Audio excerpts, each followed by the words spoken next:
پھر اس پہ بس نہیں کی رسول اللہ صلی اللہ علیہ وسلم نے، فرمایا میں لسان ہی و ید ہی، اس کی زبان سے بھی اور اس کے ہاتھوں سے بھی، دو ہی آلے ہیں انسان کے پاس، یا زبانی کسی کی برائی کرتا ہے یا ہاتھوں سے کسی کا نقصان کرتا ہے، اس کے ہاتھوں سے بھی دوسرے مسلمان محفوظ رہیں۔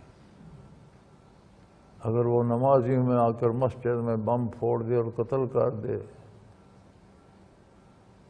تو اتنی سخت ایذا دینے والا کیا خود مسلمان ہے؟ اس حدیث کے مطابق تو مسلمان ثابت نہیں ہوتا۔ راستہ جاتے ہوئے لوگوں کو قتل کر دیتا ہے، دھماکے کرتا ہے، مسلم ریاست میں بدامنی پیدا کرتا ہے۔ دو ہی باتیں ہیں، یا کوئی زبانی ایسی بات کہتا ہے کہ فساد پیدا ہو جاتا ہے، یا کسی کا کردار ایسا ہے کہ فساد پیدا کر دیتا ہے، تو فرمایا اس کا مسلمان ہونا مشکوک ہے۔ مسلمان وہی ہے جس کی زبان سے اور جس کے ہاتھوں سے دوسرے مسلمان محفوظ رہے۔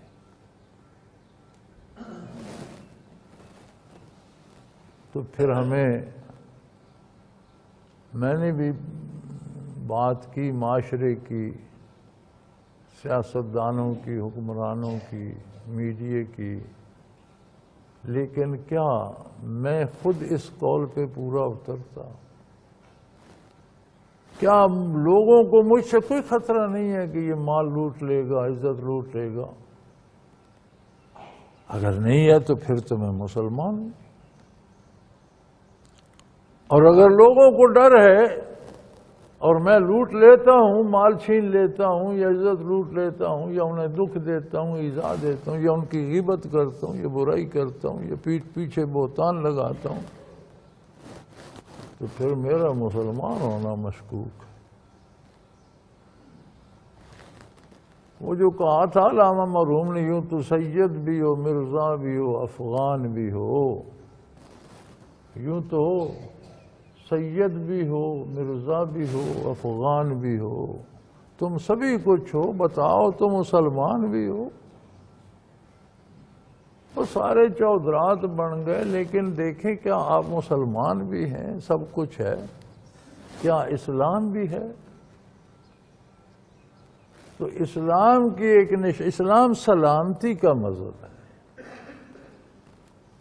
اور جس مسلمان سے مسلمان محفوظ نہیں ہے، غیر مسلم اس سے کیسے محفوظ رہ سکتا ہے؟ کوئی شخص اپنے ماں باپ کو مارتا ہے، کوئی شخص اپنے بہن بھائیوں کو قتل کر دیتا ہے، دوسرے لوگ اس سے امید رکھیں کہ ہم اس سے محفوظ رہیں گے؟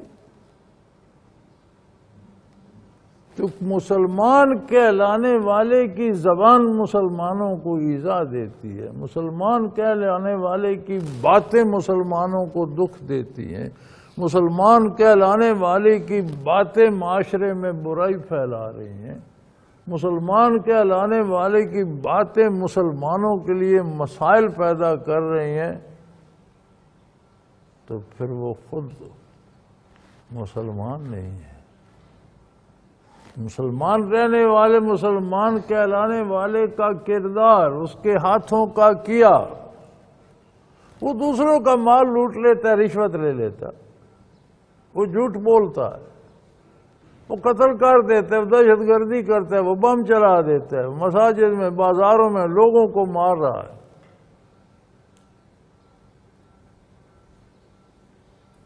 لیکن یہ تو بتاؤ، مسلمان بھی ہو، تم سبھی کچھ ہو، مگر مسلمان بھی ہو،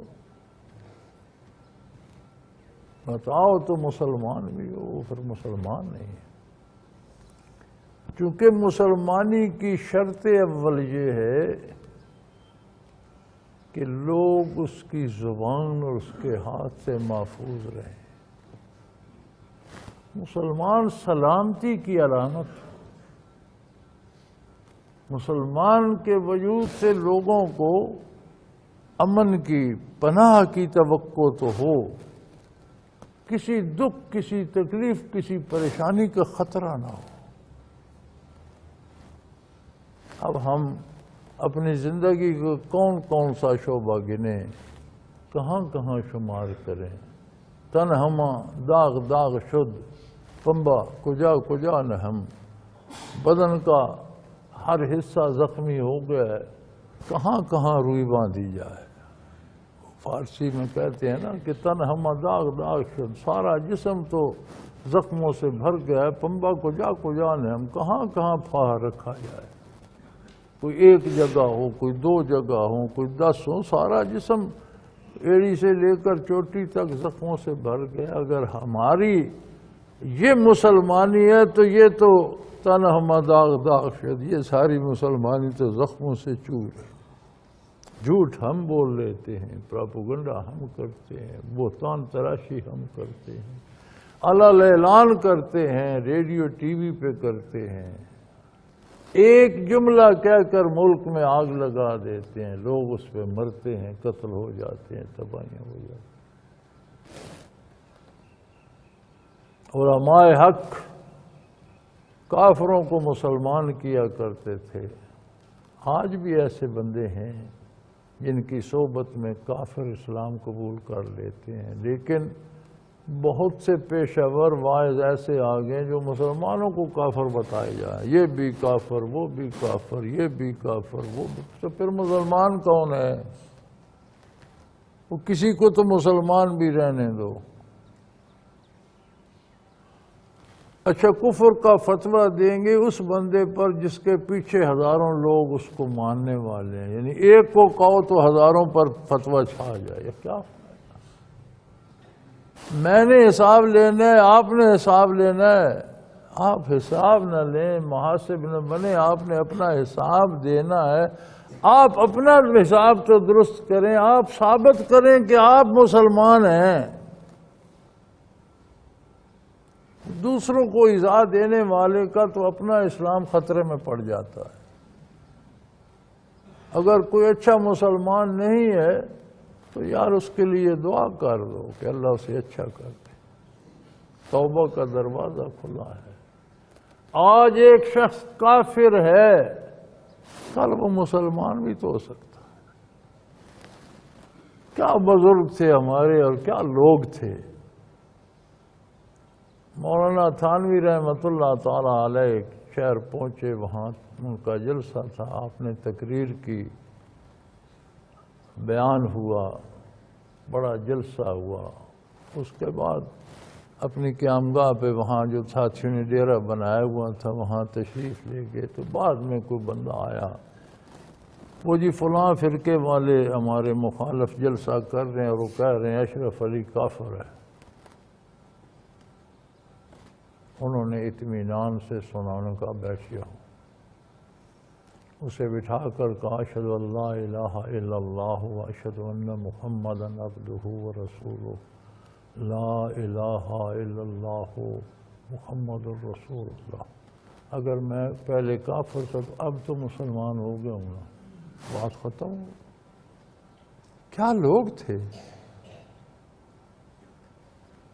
کہ اگر وہ کہتے ہیں یہ کافر ہے تو میں توبہ کرتا ہوں، میں شہادت میں نے پڑھ لی، میں اب مسلمان ہو گیا ہوں، اب تو مجھے مسلمان مان لو۔ کیا لوگ تھے، ہم نے ان سے ورثے میں کیا پایا؟ کیا ہمارا اتنا حوصلہ ہے؟ ذرا سوچیں، کوئی آپ کو آ کر بتائے کہ یہ فلاں آپ کو کافر کہہ رہا ہے، آپ کا رد عمل کیا ہوگا؟ آپ تو بندوق کی طرف ہاتھ بڑھائیں گے، گولی مار دوں گا۔ انہوں نے کہا نہیں یار، اگر اس کے خیال میں کافر ہوں تو میں اب کلمہ پڑھ، اب تو مسلمان ہو گئے۔ کیا بات، ہم نے ان لوگوں سے کیا پایا کہ ہم مسجد سے لوگوں کو کافر، بھئی یار مسجد لوگوں کو اسلام کی طرف بلانے کے لیے، اسلام سے بھگانے کے لیے نہیں ہے۔ اگر کسی میں قصور ہے، اس کا عقیدہ درست نہیں ہے، اس کا عمل درست نہیں ہے، اس کی رہنمائی کیجئے۔ رہنمائی بھی نہیں لیتا تو یار اس کے لیے دعا تو کر دو کہ یا اللہ اس پہ رحم فرمائے، اسے ہدایت دیجیے۔ وہ دے نہ دی اس کی مخلوق ہے، ہو سکتا ہے کل ایک بندہ کافر ہو، آج وہ توبہ کر لے، اللہ اس کی توبہ قبول کر لے، آپ فتوے لگاتے رہ جائیں، کیا فائدہ؟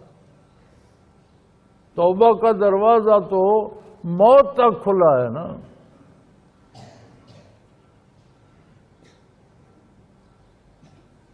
تو بھائی آپ کیوں، تو ہم مسجد سے کافر بنانا شروع کرتے ہیں، اداروں میں، دفتروں میں، میڈیا میں، سیاسی جلسوں میں، برا برا برا فلاں، برا فلاں، برا فلاں۔ یار کسی کو اچھائی بھی بتا دو، وہ کسی کی نہ صحیح اپنی بتا دو۔ اگر میں یہ سارے لوگوں کے گناہ گناتا رہوں تو وہ کیا میری نیکیاں بن جائیں گی؟ بھائی وہ گناہ ان کے ہیں تو میری نیکیاں تو نہیں بنتی۔ اگر دوسروں میں قصور ہے تو آپ کا کمال تو نہیں بنتا، آپ اپنا کمال بتاؤ۔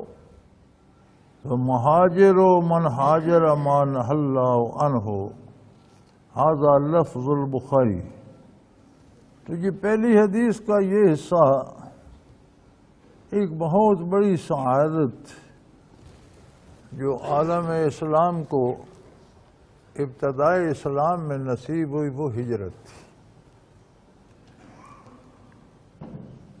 ہجرت کیا ہے؟ جہاں کفر کا غلبہ ہو اور آپ اطمینان سے ارکان اسلام ادا نہ کر سکیں اور اسلام پر عمل کرنے میں رکاوٹ ہو، تو وہاں سے اس جگہ چلے جانا جہاں آپ اطمینان سے اسلام پر عمل کر سکیں، یہ ہجرت ہوتی۔ اور جہاں ایسی صورتحال ہو، ہجرت واجب ہو جاتی ہے۔ مکہ مکرمہ میں مشرکین مکہ نے اسلام پر عمل کو مشکل ترین کر دیا، ایذا دیتے، مارتے، تکلیف دیتے، دکھ دیتے، ہر طرح سے روکتے، حتیٰ کہ خود رسول اللہ صلی اللہ علیہ وسلم کو بھی ہجرت فرمانا پڑی۔ اور قرآن نے کہہ دیا کہ اگر کوئی کلمہ بھی پڑھتا ہے اور وہ ہجرت نہیں کرتا تو وہ تمہارا اس سے کوئی تعلق نہیں جب تک ہجرت نہیں کرتا۔ یعنی قرآن نے یہ شرط لگا دی، قرآن میں موجود ہے کہ اگر کوئی کلمہ پڑھتا ہے، نماز روزہ کرتا ہے لیکن ہجرت نہیں کرتا، اسی کافر معاشرے پہ مطمئن ہے، تو اس سے تمہارا مسلمانوں کا کوئی رشتہ نہیں جب تک ہجرت نہ کرے۔ ہجرت واجب ہو گئی۔ لوگوں نے گھر چھوڑ دیے، جائیدادیں چھوڑ دیں، رشتے ناتے چھوڑ دیے، خیش اقارب چھوڑ دیے، سب کچھ چھوڑ کر مدینہ منورہ آ گئے۔ ایسے چھوڑے کہ جب ہجرت کے بعد مکہ مکرمہ فتح ہو گیا، مسلمانوں کا قبضہ ہو گیا، تو مہاجرین مکہ جو مدینہ منورہ میں مقیم تھے، وہ مکہ میں رہے تو انہوں نے سفری نمازیں پڑھی کہ ہم یہاں مسافر ہیں۔ انہوں نے اپنے گھر، مکان، جائیدادیں واپس نہیں لی ریاست سے۔ انہوں نے کہا ہم تو اللہ کی راہ میں چھوڑ چکے، ہمارا ان سے کیا تھا۔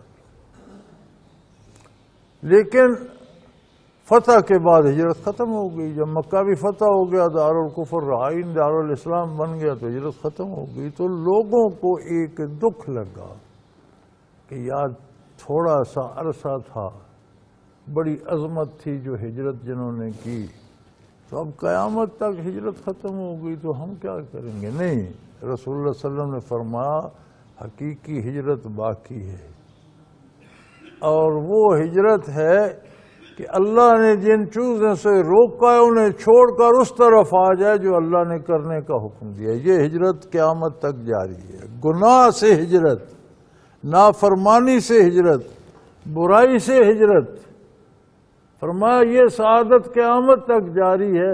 وہ کتنا کریم ہے یار، بندہ اس کی نافرمانی کر رہا ہے، بندہ اس کا حکم عدولی کر رہا ہے، بندہ گستاخی کر رہا ہے، کھاتا اس کا ہے، حکم عدولی بھی اس کی کرتا ہے، نعمتیں اس کی استعمال کرتا ہے، گستاخی بھی اسی کی بات۔ وہ کہتا ہے یہ چھوڑ کر آ جاؤ تو میں تمہیں ہجرت کا، مہاجر ہونے کا ثواب دوں گا۔ چاہیے تو تھا کہ مجرم تھا اسے سزا دیتا، فرمایا نہیں، کوئی بات نہیں، تم یہ برائی کی دنیا سے نکل کر اتباع رسالت کے جہاں میں قدم رکھو تو یہ ہجرت ہے اور یہ قیامت تک